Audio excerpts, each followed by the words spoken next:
Buksan niyo po ang inyong mga Biblia sa sulat ni Pablo sa mga taga-Korinto, Kabanatang 8. Sa hapong ito ay ating pag-aaralan ang buong kabanata. 1 Corinthians chapter 8.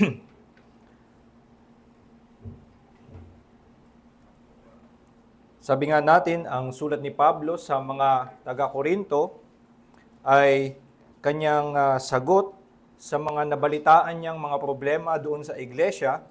At simula sa Kabanatang 7 ay sumasagot si Pablo sa ilang mga katanungan na mismong ang iglesia sa Korinto ang nagtanong sa kanya.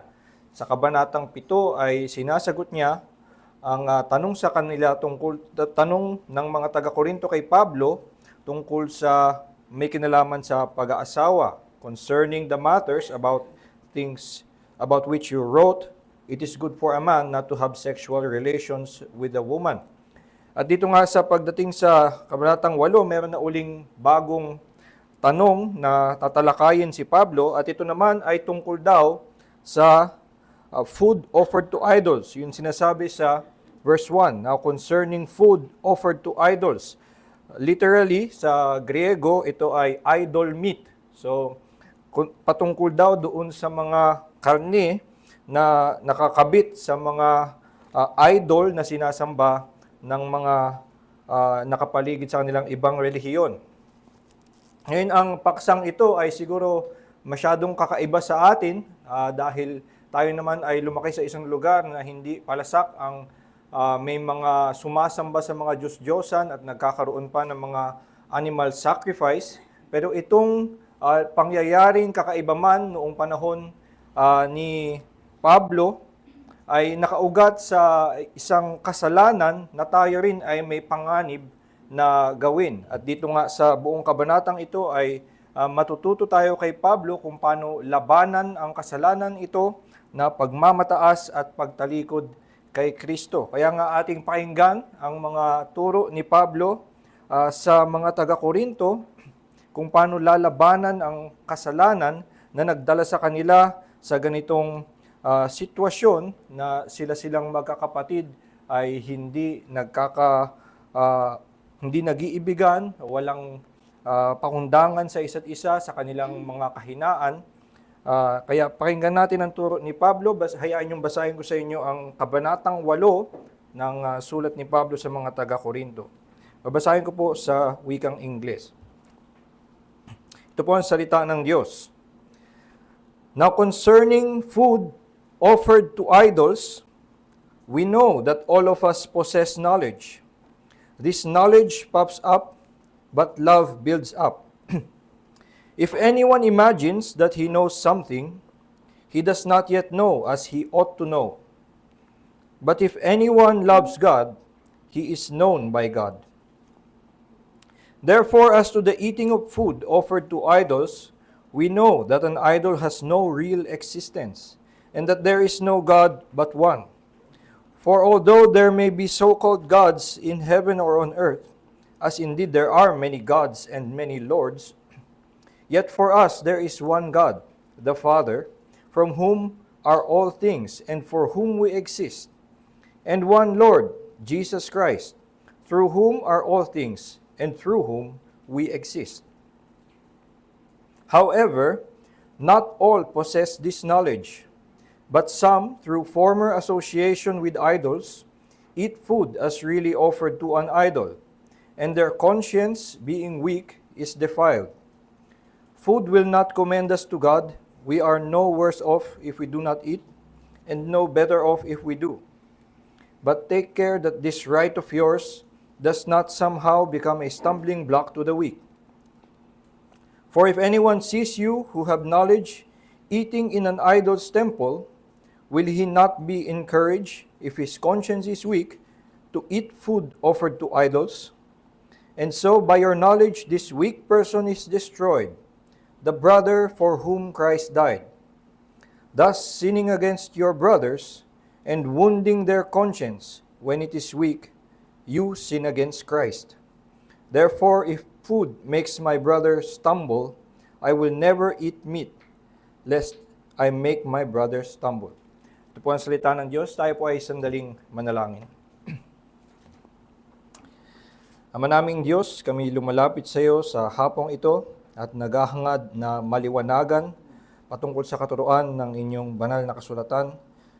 Hinihilingan namin ang tulong ng inyong banal na Espiritu upang ang aming madidinig ay magliwanag sa amin, maipakita sa amin kung sino ka, ang taas ng iyong kabanalan at ano ang kalooban mo sa amin kung paano kaming dapat mamuhay, lumakad dito sa mundo at makitungo sa aming mga kasama sa iglesia at lahat ng mga makakasalamuhan namin sa aming paglakad sa mundo.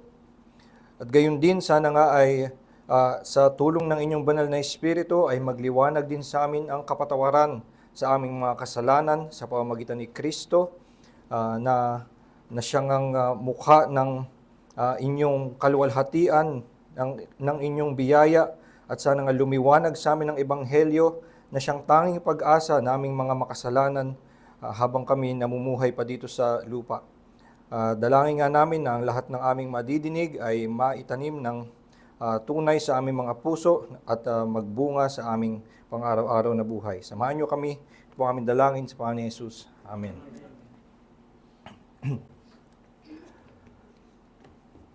Nitong simula pa nung Nobyembre hanggang ngayong Enero, siguro hindi natin napapansin ang isang balita dahil hindi tayo masyadong apektado ng ganitong klaseng balita. Pero nagsisimula kadalasan taon-taon ng Nobyembre hanggang January na nababalitang madaming natatanggal sa kanilang mga trabaho.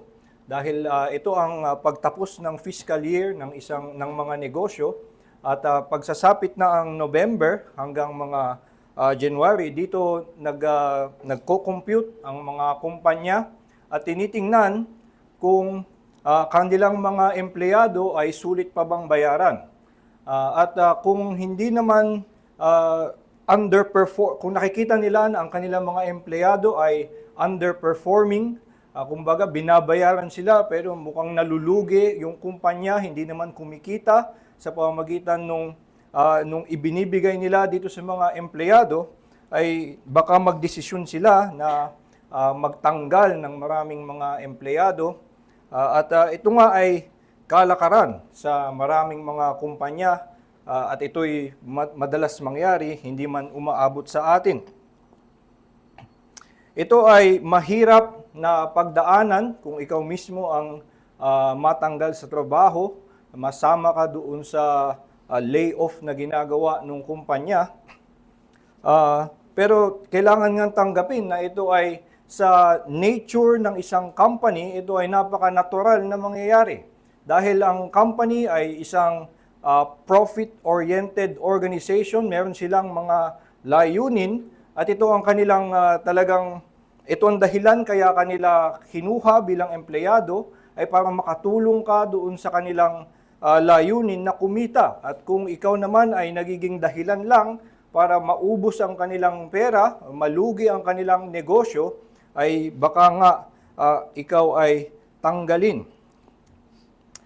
Pero ang ganitong pag-iisip kapag nailipat nga sa samahan ng iglesia na ang mga tao na sabihin sigurong hindi productive members, or hindi kasing dami ang nakocontribute kung ikukumpara sa iba, tapos sila lang ang mga tinitingnan lang sa iglesia at sinusukat ang mga miyembro kung ito mas nakakapag-contribute, ito mas nakakapag-encourage, at ito namang ibang mga miyembro, ito ay sakit lang sa ulo, nagpapahirap lamang sa atin, at ang nangyayari, ang kanilang relasyon doon sa mga ganong klaseng miyembro na silang mga tunay na nangangailangan sa samahan ng iglesia, silang nangangailangan ng pangangalaga ng iglesia, ay sila pa yung parang tinuturing na hindi kailangan, sila yung mga itinataboy, at ang nangyayari nga, ang samahan ng iglesia ay nawawala sa kanyang layunin na mangalaga sa mga makasalanan, magtulungan ang mga mananampalataya na labanan ng kanilang kahinaan at lumago sa kabanalan.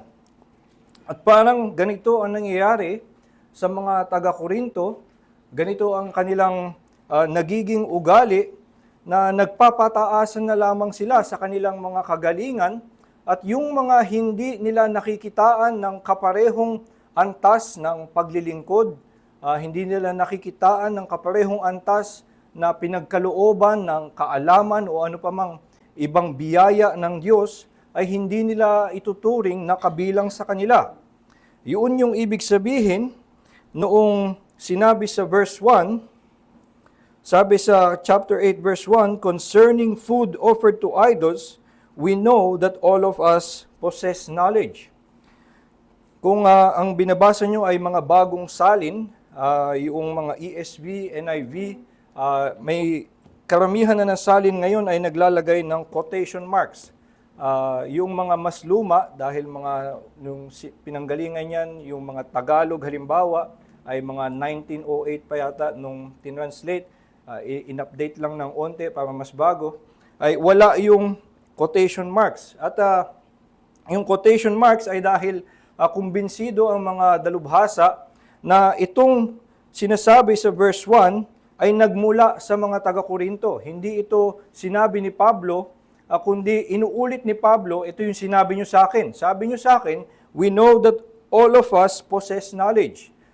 Sa mga bagong salin ngayon, yung quotation marks ay nandun lang sa all of us possess knowledge. Pero nakukumbinsi na nga ang maraming dalubhasa simula nung 1990s na simula dun sa we know ay kasama din yun sa quotation marks. Nanggaling yun sa mga taga-Korinto. So sinasabi ng mga taga-Korinto kay Pablo, alam naman natin na ang lahat ay may kaalaman. So nag-aangkin sila, kaming lahat ay may kaalaman. At parang ginagamit nila ito, ang ibig sabihin nito ay hindi na tinataas nila ang kanilang iglesia, lahat kami ay maalam, kundi gusto nilang i-exclude yung mga tingin nila walang alam. Kumbaga, dahil meron sa kanilang mga iglesia sa kanilang iglesia na mga miyembro na parang kulang sa kaalaman at nahihirapan silang turuan, nahihirapan silang pakitunguhan, sinasabi na lang nila, lahat kami na may kaalaman, kami lang yung kabilang. All of us possess knowledge. Pero itong mga ito, kalimutan na lang natin sila. Huwag natin silang pansinin. Yun yung gustong sabihin ng mga taga-Korinto kay Pablo. We know that all of us possess knowledge. At alam natin na hindi sumasang-ayon si Pablo doon sa sinasabi ng mga taga-Korinto sa kanila. Dahil pagdating natin sa verse 7, completely opposite ang sinasabi ni Pablo. However, not all possess this knowledge. So, sinasabi talaga mismo ni Pablo, hindi siya sumasang-ayon na ang lahat nga ay mayroong kaalaman. Not all possess this knowledge. At maliban doon pa lamang sa verse 1, pagkatapos nung sentence, ay sinasabi mismo ni Pablo na itong kanilang pagtataas sa kaalaman ay salungat sa prinsipyo ng pag-ibig. Sabi ni Pablo, this knowledge puffs up, but love builds up. So dito nakikita natin, pinagsasalungat ni Pablo yung pag-ibig at yung kaalaman. Yung kaalaman ang pinapahalagahan ng mga taga-Korinto. Pero sinasabi ni Pablo, ang dapat nating pinapahalagahan ay pag-ibig. Knowledge puffs up, but love builds up. Patuloy pa si Pablo na pinapakita ang pagkakaiba ng kaalaman at pag-ibig at pinapakita mas mahalaga talaga ang pag-ibig. Sabi niya sa verse 2, if anyone imagines that he knows something, he does not yet know as he ought to know. So kung may nagmamataas na siya'y maalam, hindi totoo ang kanyang kaalaman. But if anyone loves God, he is known by God. So, pinapakita ni Pablo na ang mas dapat na tinitingnan nilang karakteristik ng isang mananampalataya na kabilang sa kanilang iglesia ay pag-ibig at hindi kaalaman. Gayong sila ay nagpapataasan ng kanilang kaalaman o tingin nila mas mataas sila dahil sila ay may kaalaman at hinahambing nila ang kanilang sarili doon sa mga kasama nila sa iglesia na siguro bago pa lamang at hindi pa lubos na nakauunawa, tinatama sila ngayon ni Pablo na hindi yan ang batayan ng kanilang samahan, kundi na sila ay mag-ibigan. At kaya nga ito ang dapat ding mensahe na makuha natin, na ang nagbibigkis sa mga Kristiyanong magkakapatid ay hindi ang kanilang pagkakapareho sa kanilang mga kaloob, kundi ang kanilang pag-ibig sa isa't isa. What binds Christian brethren together is not their common giftedness, but love for one another. So ito yung tinuturo ni Pablo sa kanila, na dapat ang maging batayan ng kanilang samahan ay pag-ibig lamang sa isa't isa, at hindi na hanapin ang qualifications, hindi tingnan kung sino ang mas knowledgeable, kung sino ang useful sa kanilang iglesia, kundi dahil sila ay magkakapatid, dapat nga silang mag-ibigan. Kaya't ang iglesia ay hindi nga dapat nahahalintulad sa mga kumpanya. Yung kumpanya ay nagsama-sama dahil meron silang layunin na kumita. Meron mang ganun din na dahilan ang iglesia, na meron silang common vision, pero hindi dapat natin isipin na parang kumpanya ang isang iglesia, o hindi rin parang sports team, na sa isang sports team, ang ating papahalagahan ay yung mga mas magagaling, at kung merong mga hindi makasabay sa training, sila ay ilalagay lamang sa likod, gagamitin na lamang in case of emergency. Ganun ang nagiging sa sports team, hindi tinitignan ng bawat isa na may equal na kahalagahan. Ang dapat nga nating makita, ang iglesia ay mas mayahalintulad sa isang pamilya. At ito ang lengguwaheng laging ginagamit sa iglesia, na sila'y pamilya, na nagmamahalan, na hindi nakabase sa kanilang qualifications, kung sila ba ay, kung tatanggapin ba nila ang isa't isa o iibigin nila ang isa't isa. Dahil sila ay pamilya, hindi nakabase sa kanilang kagalingan, katalinuhan o ano paman, kundi sila dapat ay mag-ibigan. Minsan nga nangyayari na sa isang pamilya, siguro may pamilya na pinahahalagahan ang academic achievement, at siguro yung magulang pa lamang ay academic achievers, tapos bata pa lang yung mga anak ay tinuturuan na pahalagahan ang kanilang pag-aaral. At ang nangyayari sa marami ay nagiging yung malaki ang pressure na kailangan sila'y maging magaling sa kanilang pag-aaral, at nagkakaroon ng pag-iisip ang ilang mga bata na baka hindi ako tanggapin sa aking pamilya kung ako lang ang hindi magaling sa pag-aaral, at lahat ng aking mga magulang, aking mga kapatid ay nag-e-excel sa kanilang pag-aaral. Minsan nga nagkakaroon ng ganong pressure kung naiiba ang pinapahalagahan sa pamilya.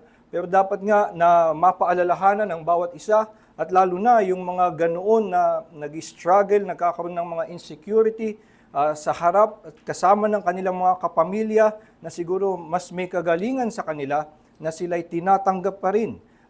Sila man ay madapa o pumalpak, sila ay tinatanggap pa rin dahil sila ay pamilya.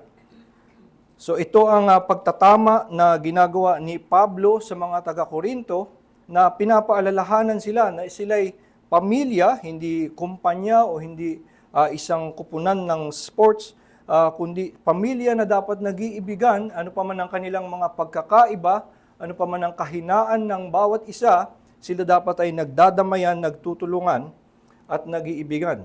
At kung ito ang tamang batayan ng isang iglesia, kung ito ang nagbibigkis sa kanila, meron tinuturo dito si Pablo na dalawang implikasyon kung paano dapat tayo makitungo sa ating mga kapatid. Sila man ay naiiba sa atin, sila man ay sa ating palagay madaming pagkukulang, madaming kahinaan, o maging mga kasalanan.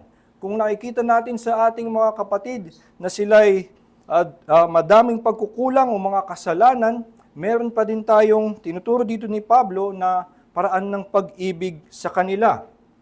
At ang una ay dapat na unawain natin ang kanilang mga kahinaan, ang kanilang mga pagkukulang, at maging ang kanilang mga kasalanan. Magkaroon tayo ng pag-unawa, ng pakikiramay sa kanilang mga kahinaan.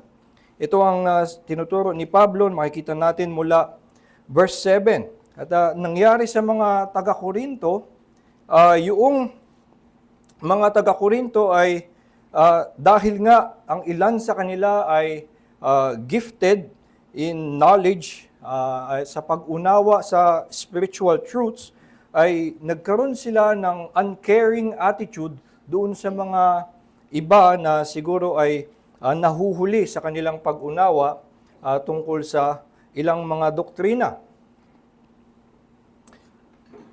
Sabi sa verse 4, in-apply ni Pablo yung prinsipyo doon sa specific case na nangyayari sa mga taga-Korinto. As to the eating of food offered to idols, we know that an idol has no real existence and that there is no God but one.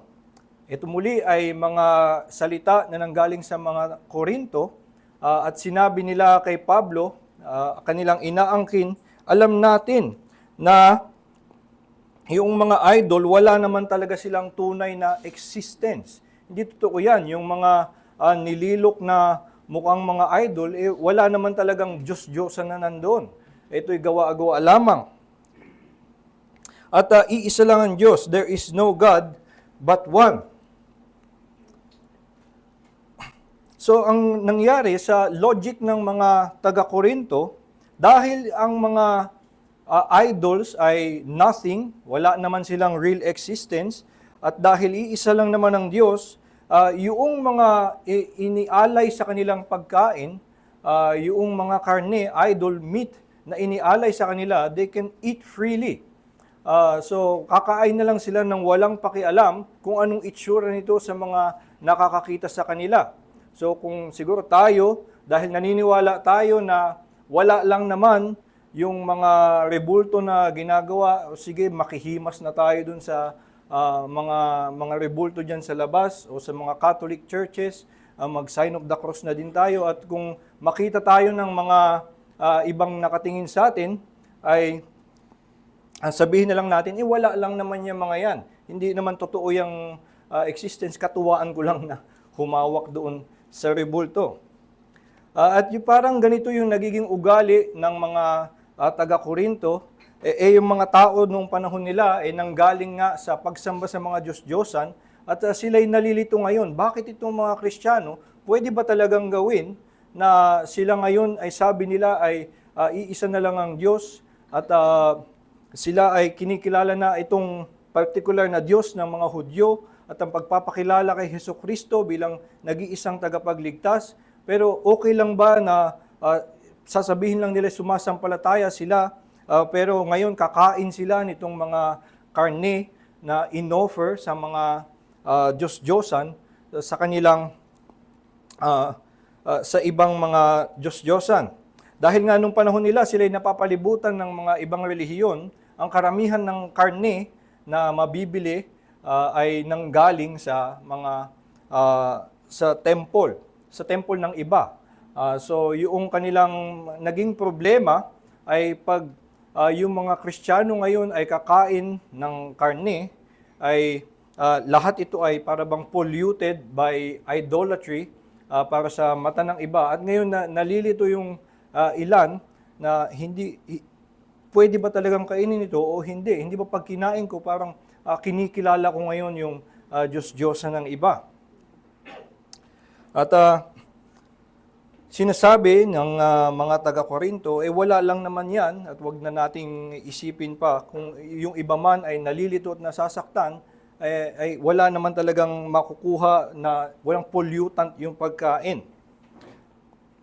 Sa verse 5 to 6, makikita natin na si Pablo ay may pagsang-ayon doon sa slogan ng mga Korinto.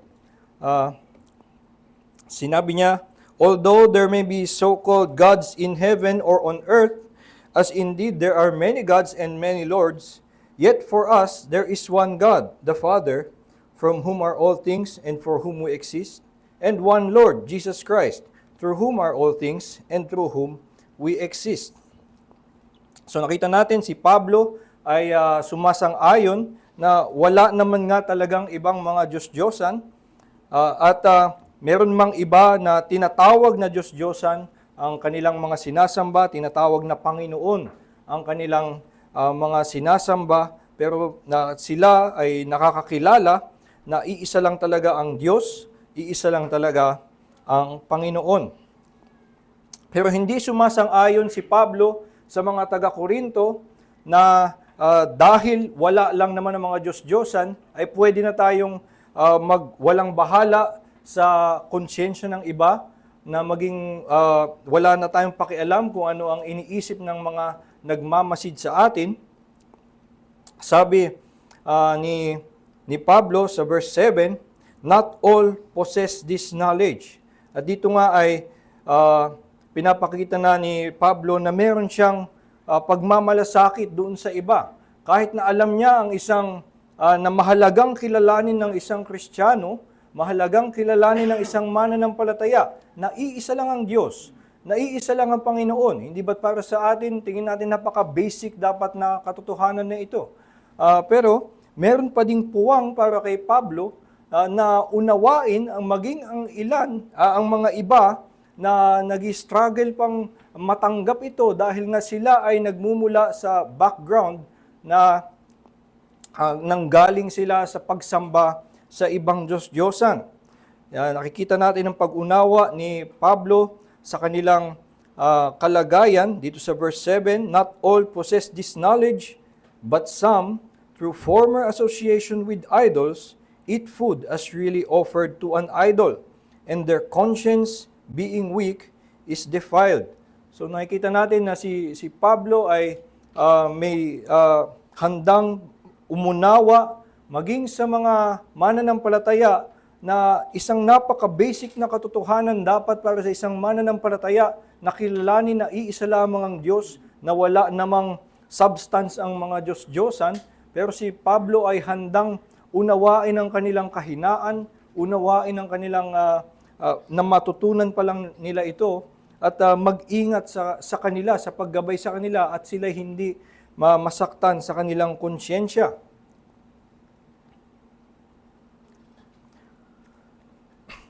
Ito ang kinakalimutan ng mga taga-Korinto, na para bang dahil sila ang nakakaalam, dahil meron silang kaalaman na hindi natutunan ng iba, agad-agad ay kanilang ini-exclude na itong mga napag-iwanan. At sa aakinin nila, kaming mga nakakaalam, all of us possess knowledge. At hindi namin kailangan ngayon mag-ingat sa harap nitong mga nalilito pa. Pero sabi nga sa kanila ni Pablo sa verse 9, take care that this right of yours does not somehow become a stumbling block to the weak.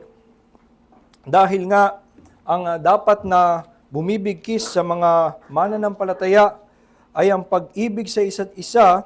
Dapat nagdadamayan ang mga magkakapatid, dapat inuunawa ng bawat isa ang kanilang kahinaan, at hindi na binabaliwala na lamang ang ating mga kapatid dahil lang sila ay naiiba.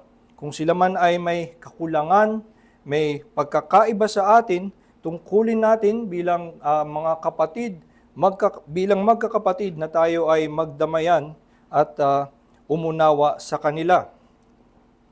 Dito sa sitwasyon sa Corinth, ang kanilang background na handang unawain ni Pablo ay na sila'y nanggaling sa idolatry. Ngayon siguro mahirap na ma-experience natin ngayon na magkaroon ng mga convert sa atin na galing sa idolatry, so siguro hindi tayo makarelate. Although hanggang ngayon ay sa mga misyonero sa ibang bansa na nangangaral sa mga ibang bansa na hindi pa ganun kalagana pa ang Kristyanismo, ay na-experience nila ang ganitong mga problema, na sa kanilang mga iglesia ay ang pinanggagalingan ng kanilang mga members ay yung mga former religions, sumasamba sa Diyos-Diyosan, at meron silang mga kalakaran, mga paniniwala na malayong-malayo sa Kristyanismo. At kailangan na ang mga misyonero ay handa na umunawa maging sa kanilang mga pag-struggle pa sa pag-transition into Christianity, transition fully into understanding Christianity dahil nga sila'y lumaki sa isang ibang-ibang relihiyon. Siguro mas makaka-relate tayo dun sa ito ay madalas na nga mangyari na binibring up ng mga missionary sa mga seminary. Binibring up nila na problemang kanilang kinakaharap kapag sila'y nangangaral nakakabuo sila ng mga iglesia sa mga Muslim countries. At minsan, ang kanilang mga convert ay mga dating Muslim na maraming asawa. Kung na-convert ngayon ng isang Muslim, maraming asawa, at na-convert din yung mga asawa, na-convert din yung mga anak, ay napakaganda nun. Napakagandang pagpapakita ng yaman ng biyaya ng Diyos na buong pamilyang ito na dating sumasamba sa Diyos-Diyosan at namumuhay ng malayo at taliwas sa batas ng Diyos ay talagang binago ng biyaya ng Diyos sa pamamagitan ni Jesus. Pero sa kanila ngayon na pamumuhay sa samba, hindi ba ang gulo isipin na magkakasama sila, yung buong pamilya, yung lalaki at yung kanya sigurong 4 na asawa at yung tigagalawa 3 anak sa bawat asawa, paano hinahandle ito ng mga misyonero? Ito'y laging palaisipan sa mga seminary, paano ba i-handle practically ang ganitong sitwasyon? At in general, sa lahat ng mga na-attend kong klase na pinagdiskusyonan yun, parang hindi nagkakaroon ng malinaw na konklusyon paano talaga, ano ang linya na gagawin. Pag ganun nga ang yung sitwasyon, ito ang mga kakaharapin natin at halimbawa ngang mangyari yun sa atin na mayroong ganun tayong makasama na isang dating madaming asawa at lahat sila yung kanilang pamilya ay na-convert, makasama natin lahat. Siguro nga ay mawiwirdohan tayo at maramdaman natin yon. Pero isang ang hamon sa atin na kilalanin at unawain ang kanilang pinanggalingan, unawain ang pinagdaanan ng kanilang kasalanan na ito ang kanilang kinalakihan noon, ito ang pinanggalingan ng kasalanan kung saan sila ay niligtas ng Diyos at kung ang Diyos ay tinanggap sila mula sa ganong klaseng magulong sitwasyon, ay tayo rin dapat ay may kahandaan na unawain ang kanilang kalagayan. Isipin nga natin, sa totoo lang, ay madami sa mga patriarchs ng mga Hudyo ay ganoon ang buhay. Si Abraham ay may 3 asawa at magkakaroon ng iba-ibang anak. Kung si Abraham mismo, mawirdohan tayo siguro kung yung dalin niya dito ang kanyang mga asawa at mga anak. At kung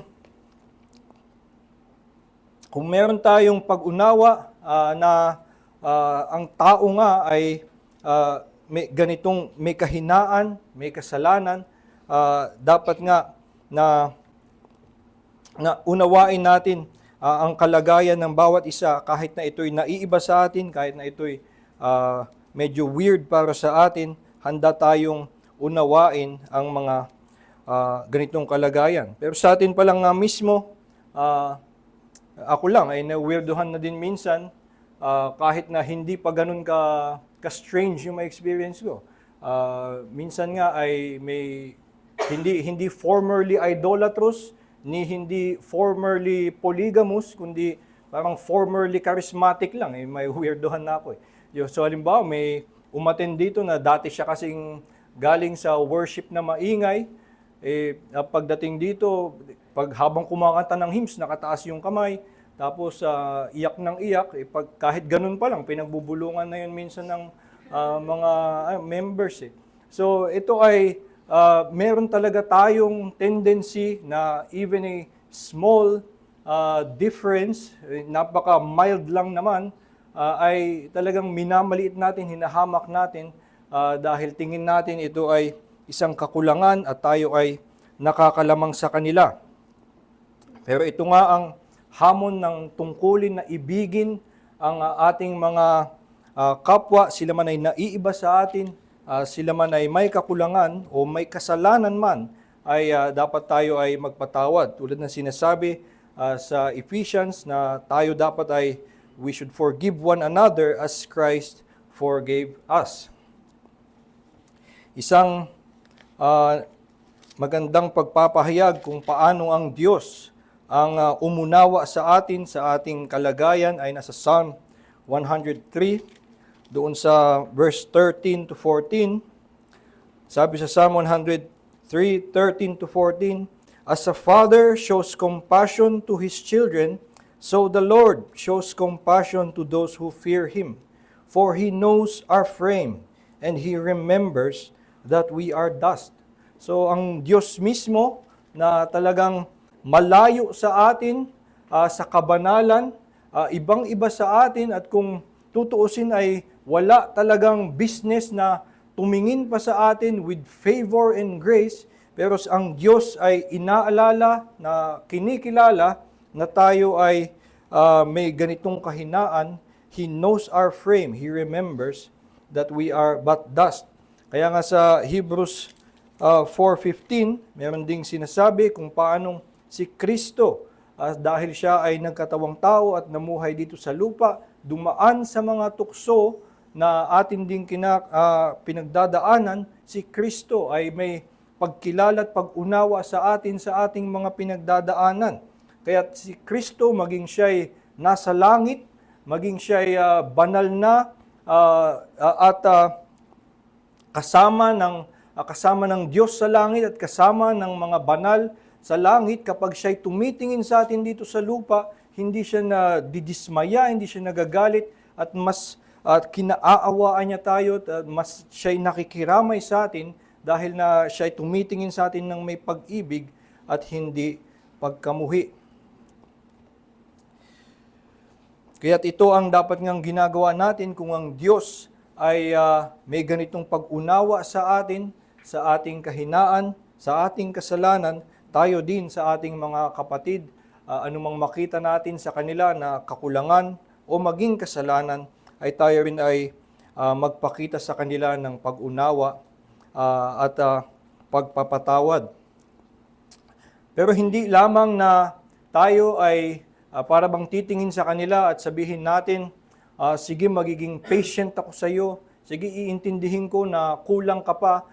Parang pag ganito tayo pa rin mag-isip, ay may paghahamak pa din tayong ginagawa at pagmamataas sa ating sarili. Parang sinasabi lang natin na, sige, pagbibigyan kita na ngayon hindi mo pa natututunan yan. Ito'y panghahamak pa rin. Dito nga sa tinuturo sa kanila ni Pablo ay hindi sapat na para bang patatawarin mo lamang o palalampasin ang kanilang kakulangan, kundi dapat pinaalala sa kanila ni Pablo na itong kanilang mga binabaliwala ay kanilang mga kapatid, at ang Diyos mismo at si Kristo mismo ay iniibig sila. At ngayon kung ikaw ang parang binabaliwala mo ang mga kapatid na ito dahil sila'y mahina o makasalanan, ay sumasalungat ka sa pag-ibig ng Diyos, sa pagpapatawad ni Kristo dito sa mga iyong mga kapatid. So, isa verse 8, sabi ni Pablo, "Food will not commend us to God. We are no worse off if we do not eat, and no better off if we do." So dito nga ay sinasabi ni Pablo na yung pagkain naman nga mismo ay hindi dapat maging batayan. Wala itong naidudulot sa atin. It will not commend us to God. We are no worse off if we do not eat, and no better off if we do. Pero dapat tayong maging maingat na itong ating karapatan na kumain dahil tayo ay maaaring makasakit ng mga kapatid. At dito hina-highlight talaga ni Pablo na itong ating mga na-offend, na ating mga binabaliwala, maliban sa sila'y ating kapatid, dinagdag ni Pablo ang isang phrase to describe them, na itong iyong kapatid is someone for whom Christ died. Ito ang sinasabi niya sa verse 11, And so by your knowledge, this weak person is destroyed, the brother for whom Christ died. At sa ganitong pag-describe ni Paul sa ating kapatid ay parang pinapaalala sa atin na hindi yan kung sino lang na dapat mong hinahamak. Ang kapatid na yan ay binayaran ni Kristo ng kanyang sariling dugo, at dahil doon ay meron ka dapat na pagpapahalaga sa kanya, pagkilala na ang Diyos mismo ay inibig siya, si Kristo mismo ay inalay ang buhay para sa kanya, at anuman ang makita mo ngayon sa kanya na kakulangan o kasalanan ay hindi dapat maging hadlang para siya ay iyong ibigin. Sabi nga sa Romans 14, sino ka para husgahan ang alipin ng iba? It is to his own master that this servant stands or falls. Kaya nga sabi sa pagpapatuloy dito ni Pablo, sabi niya sa verse 12, ay yung pagsala sa pagbaliwala sa iyong kapatid ay kasalanan mo hindi lang sa iyong kapatid, kundi kasalanan mo rin kay Kristo. Sabi, thus sinning against your brothers and wounding their conscience, when it is weak, you sin against Christ. Dahil nga, ang nangyayari, sumasalungat ka sa pagtingin ni Kristo doon sa kapatid na iyong binabaliwala.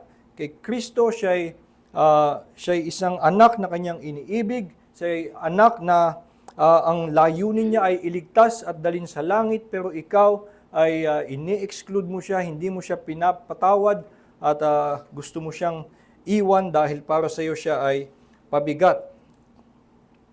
Kinaharap ito ni Pedro at ng mga Hudyo noong unang na-convert yung mga Gentiles, dahil bago nagkaroon ng conversion of the Gentiles, ang mga mananampalataya pa lamang na kanilang nakilala ay mga Hudyo.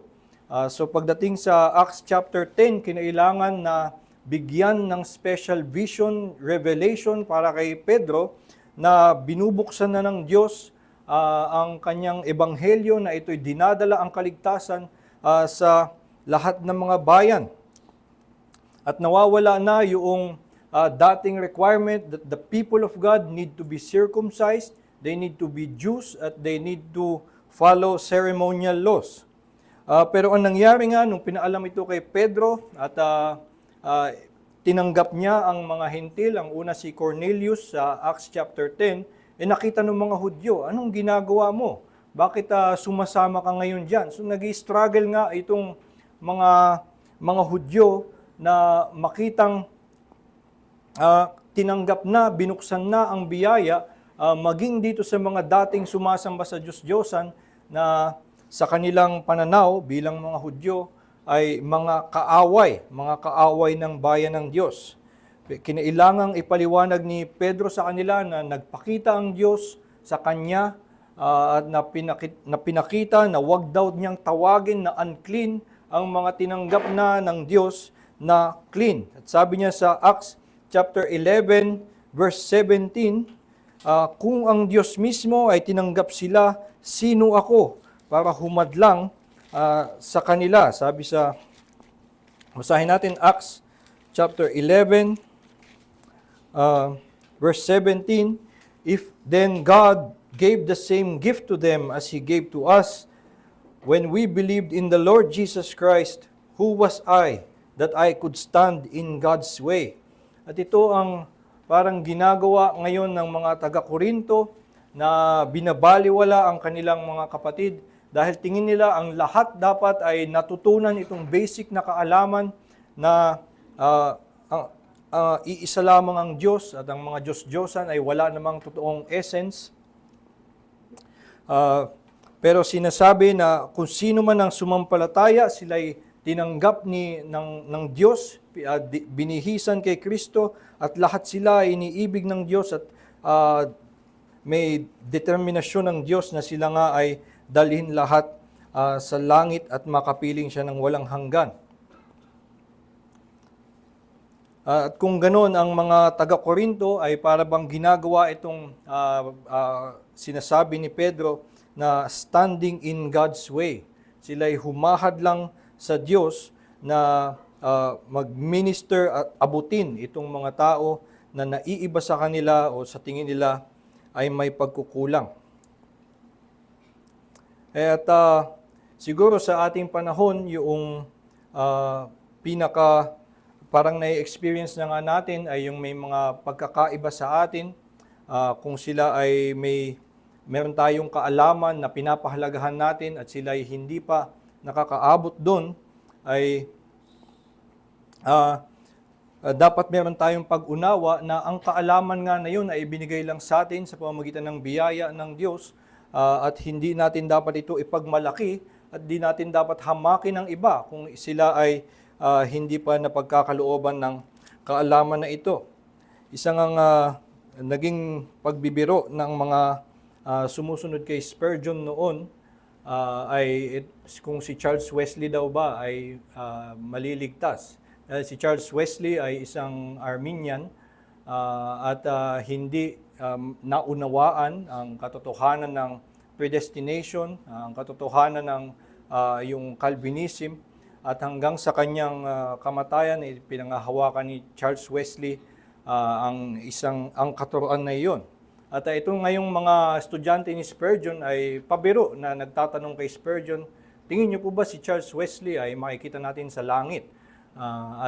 Sabi na lang ni Charles Spurgeon sa kanila, tingin ko hindi. Kasi mas malapit siya kay Kristo at tayo ay kailangang lumayo. So baka hindi nyo na makita. So, ganoon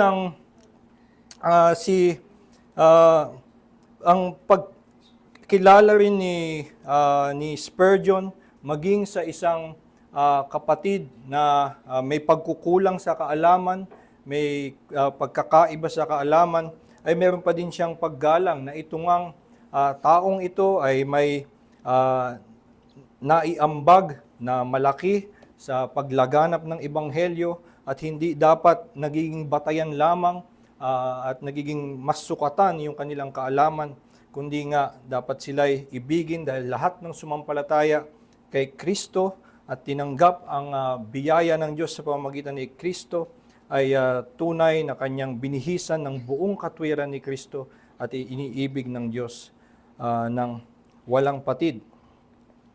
At kung hindi man lang sa kaalaman, maaari din na tayo nangahamak ng iba kung nakikitaan natin ang ibang mga kapatid na nagkukulang sa disiplina o nagkukulang sa kanilang mga pag-aasal.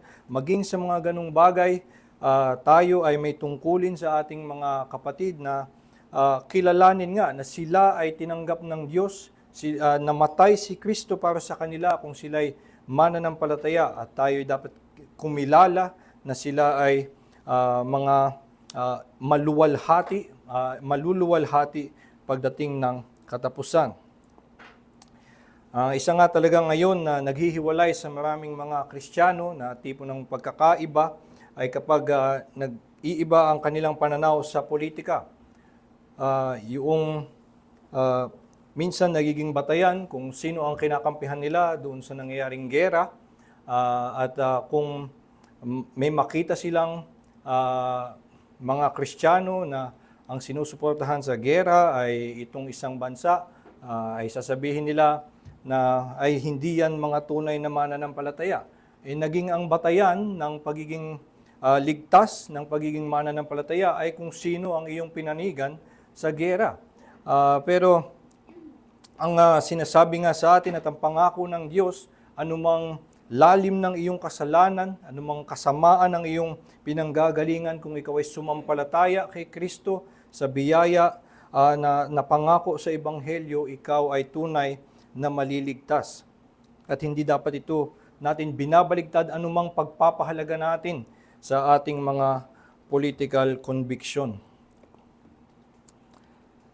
Sa Acts chapter 22 ay kinukwento ni Pablo ang kanyang conversion, at sa kanyang pagsasalaysay nga ay kinukwento niya na noong una siya ay papunta't nag-uusig ng mga Kristiyano, at sa kanyang pagkakasalaysay nung kumprontahin siya ni Jesus, ang pagkumpronta sa kanya ay sabi, Saul, Saul, sa verse 7, Saul, Saul, Why are you persecuting me? Kung makita natin, para bang pinepersonal ni Kristo ang pag-uusig ni Pablo. Ang ginagawa lang naman ni Pablo, ang kanyang mga pinapapatay ay hindi si Jesus. Ang kanyang kinakalaban ay mga Kristiyano. Pero ganun na lamang ang pag-ibig at pakikiisa ni Kristo sa mga mananampalataya na itong mga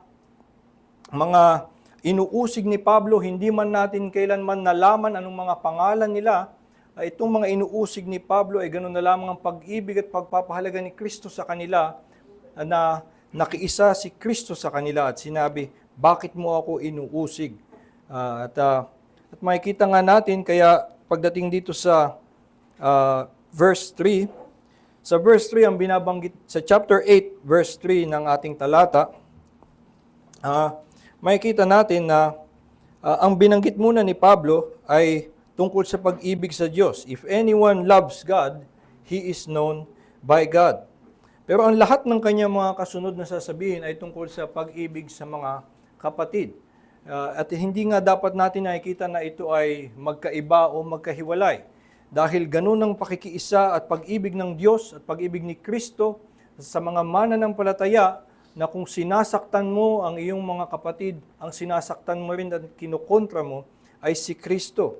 Kapag binabaliwala mo ang iyong kapatid at hinahamak mo ang iyong kapatid, ay sabi nga sa verse 12, you sin against Christ. Dahil si Kristo ay may ganong pag-ibig sa kanyang iglesia. At kaya nga sabi niya sa Matthew chapter 18, kung sino man ang maging katitisoran dito sa mga maliliit na ito, these little ones who believe in me, ay mas mabuti pang mamatay ka, na malunod ka sa ilog, magtali ka ng millstone on your neck, at itapon ka sa ilog. Ganun ang galit ng Diyos sa lahat ng makakasakit sa kanyang mga alagad. At pagdating sa John chapter 21, noong doon sa kanyang pag-restore kay Peter, ay sinasabi niya kay Peter, Peter, do you love me? At ang kanyang tagubilin kay Pedro para patunayan na iniibig nga ni Pedro si Jesus, kung talagang iniibig mo ko, feed my sheep. Dahil nga si Kristo ay nakikiisa sa kanyang sa kanyang iglesia, ganun ang pagtangi niya, ang pag-ibig niya sa mga mananampalataya sa kanya, kaya dapat na ganun ang maging pagtingin natin sa iglesia, sa ating mga kapatid, at ganun ang maging pagpapahalaga natin sa lahat ng mga iniligtas ng Diyos na dinala niya sa pananampalataya. At kaya kung ito ang aral na tinuturo sa mga taga-Korinto, ay kung sila'y binabalik doon sa tamang batayan na pag-ibig dapat ang sukatan at hindi ang kanilang pagiging gifted, una sila'y napapaalalahanan na hindi sila magmamalaki dapat sa kanilang mga kaloob na tinanggap. Anumang kaloob ng kaalaman ang ibinigay sa kanila, sila pa rin ay mga makasalanan na nagkukulang sa pag-ibig sa Diyos at pag-ibig sa kapwa. At sila ay mapapaalalahanan na sila rin ay niligtas lamang ni Kristo at itumang kanilang mga hinahamak ay kasama lamang nila.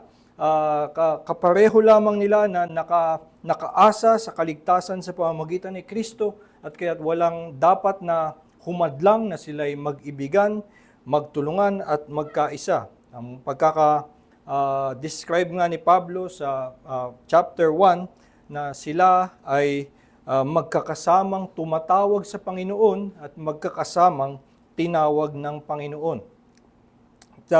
Kung ganito ang ating pagtingin sa ating mga kapwa, ito nga ay nagpapataas at humahamon sa atin na magkaroon ng malalim na pag-ibig sa ating mga kasama sa iglesia o sa mga ibang mananampalataya na naiiba sa atin o nakikitaan natin ng kakulangan o kasalanan, dahil para sa kanila inalay ni Kristo ang kanyang buhay, at na ngayon sila'y sumampalataya at kasama nating tumatawag din sa pangalan ni Kristo, tayong lahat ay pinangakuan na luluwalhatiin kasama ng Diyos at hindi sila dapat hahamakin ni numan at lalong hindi dapat natin hahamakin dahil tayo rin ay tumanggap lamang ng ganong biyaya. Kaya dapat tayong lahat ay magkaisa na magpuri sa Kanya at magkaisa sa pag-iibigan. Tayo po ay manalangin.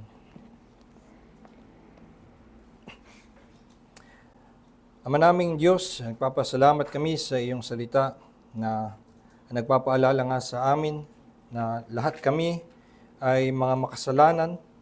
Ano pa man ang aming mga pagkakaiba, iba man sa amin ay nakahihigit sa ibang larangan. Ang iba man sa amin ay siguro may pagkukulang o nahuhuli. Ngunit lahat nga kami sa iyong harapan ay mga makasalanan na kumakapit lamang sa iyong biyaya, na lahat kami ay tinubos lamang ng dugo ni Kristo at ito lamang ang batayan na kami ay nakatatayo sa iyong harapan. Nawa nga ang katotohanan ito ay manatili sa amin, nang sa gayon ay wala sa amin ang magtaas sa aming mga sarili at maghamak ng aming mga kapatid, kundi kami ay matuto na papurihan ang pangalan mo lamang at kilalanin na kaming lahat ay pantay-pantay at na karapat-dapat na mag-ibigan, magkaisa at magtulungan na maglingkod sa iyo at papurihan ang iyong pangalan. Dalangin nga namin, Panginoon, na patuloy niyo pa kaming samahan at pagpalain sa natitirang oras sa araw na ito at nawa ang lahat ng aming pang mapag-iisipan, mapagninilay-nilayan at sa pamamagitan ng iyong salita ay patuloy kaming mapalalim sa katotohanan ng iyong ebanghelyo, nang sa gayon ay lumalim nga ang aming pasasalamat sa iyong biyaya lamang at kami kumapit kay Kristo lamang at papurihan ang iyong pangalan lamang. Ito po aming dalangin sa pangalan ni Jesus. Amen.